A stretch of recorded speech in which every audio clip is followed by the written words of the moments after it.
All right, guys, Andrew Bopros here. I want to do a real quick video on Brandon Staley going forward on fourth down, analytics. I found some really cool articles. I'm going to really highlight one article that I saw on Yahoo Sports. It was excellent. That was a really good breakdown of analytics, why analytics say what they say, and all this information, right? Because again, we all know Brandon Staley's a big analytics guy. That's a big part of what he wants to do moving forward. But I want to give you my take on it as well. I know we ranted a lot about it yesterday on our post-game show with the Bull Bros, but I just wanted to give you some final thoughts on this moving into the Broncos. So let's get into it.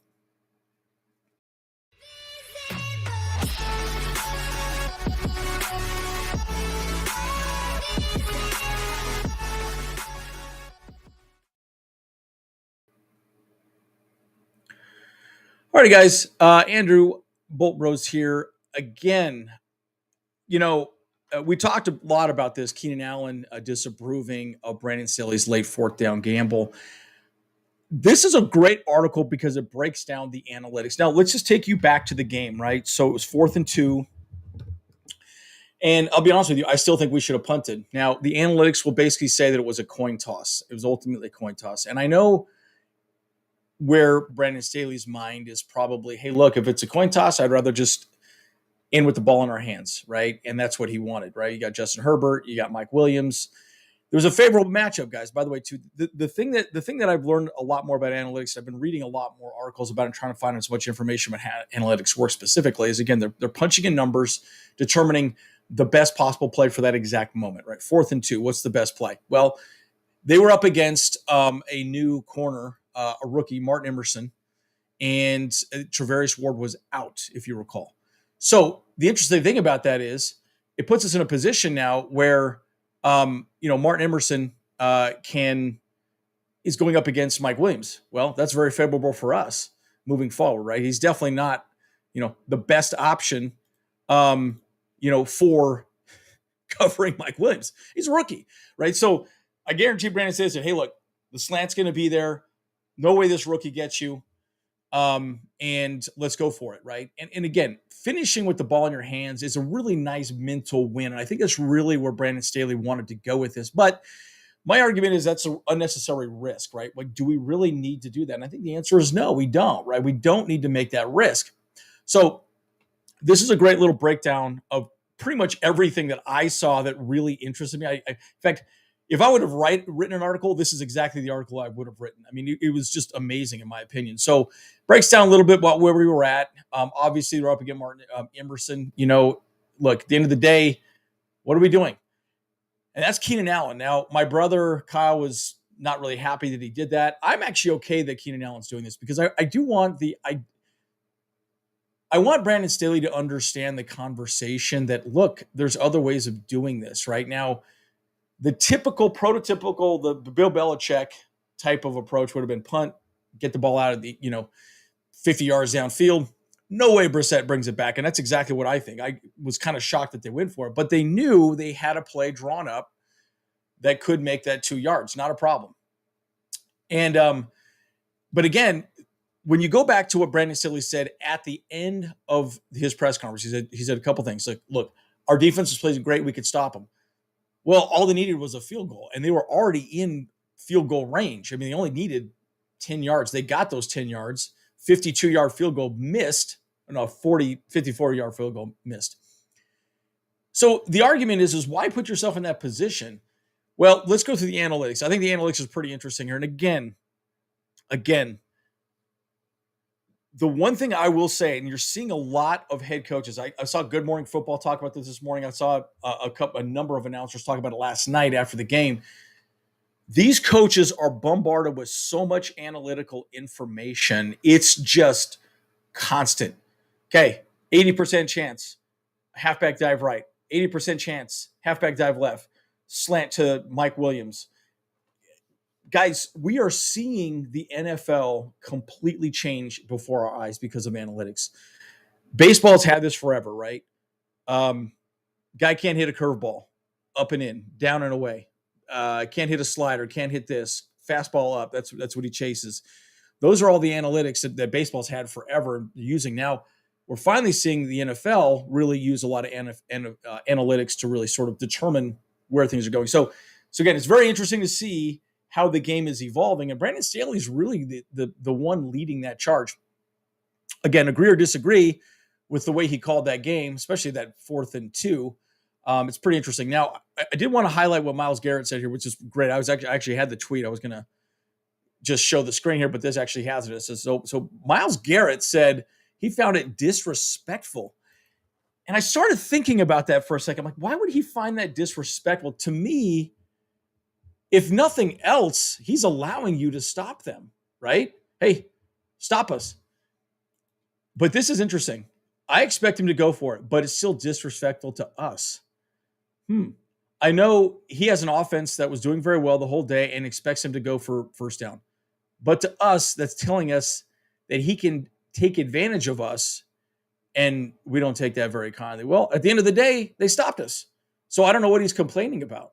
I mean, to me, we gave them a shot, right? We gave them an opportunity to win that game because I promise you this, and this is what we talked about in our postgame. Guys, watch the postgame. We ranted quite a bit, but there's no way Brissett marches 90 yards down the field, and we wouldn't have to go 90, at least 50 yards on that offense is not designed with like a minute left, no timeouts to go down the field. You put it in Brissett's hands, oh my God, just zone, just prevent defense, rush 3. He's not going to go down the field. So it's kind of strange to me that he's acting disrespectful when he really gave you an opportunity. And again, I guess you could say it's like you're rubbing it in his face. Yes, you're telling him, hey, you guys suck. You're not going to stop us anyways. And Garrett didn't have a great day, right? He was up against Sawyer. Sawyer locked him down for the most part. He had a great game. So very interesting to me to see this. Now, okay, there's going to be the breakdown of the analytics. And by the way, if you watch the press conference, Brandon Staley got beat up by Daniel Popper pretty much the entire time about this 4th down decision. And I would have done the exact same thing. In fact, I would have come at Brandon Staley even harder. I would have said, hey, look, why put your team at risk? Why? You essentially gave them field goal range. Why take that risk? And that's exactly how I would have phrased the question, right? Because I think they sort of danced around it. But to me, asking the correct question, the question directly is more important. So it sort of frustrated me that it didn't specifically come out that way, but it's really interesting. So it's really an interesting situation. Okay, so let's go to some of the analytics of the tweets here right now. And again, there's a lot of stuff on Twitter. I need to start following these a lot more. This is the So per the analytics guru, the chances of winning went up by 12% by going for it, right? Which I think is really interesting. You go, okay, recommendation, go for it. So your winning percentage goes up. Oh, hit the wrong button. There we go. Sorry about that, guys.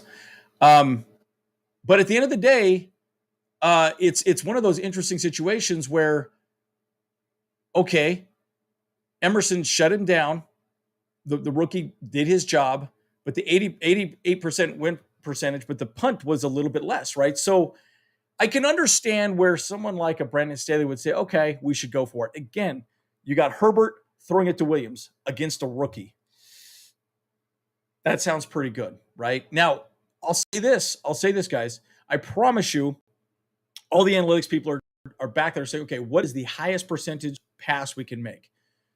That one popped up. And again, Brandon Staley specifically talked about how they like the matchup. They were enjoying that matchup, and they're like, hey, we want to attack it. So I feel like it makes sense when you think about it. But God, did you need to make that risk? And this is going back to Keenan Allen's point. What are we doing? Why did we do that?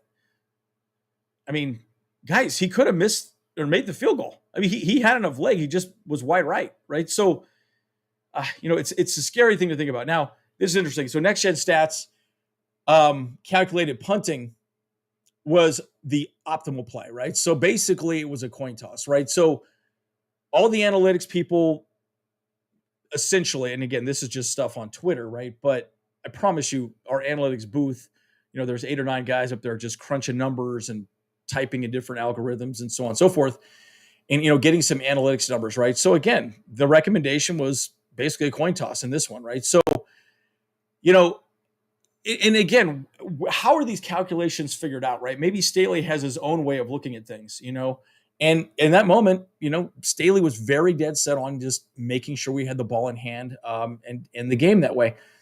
Okay, sure, makes some sense. And again, meanwhile, Seth Walder, 4th and down, still favored going for it. And this is the breakdown of the recommendations. Here's the 4th and down decision on Brandon Staley's decision at the end of the game. Even if it had been 4th and 2, the model still would have recommended a go.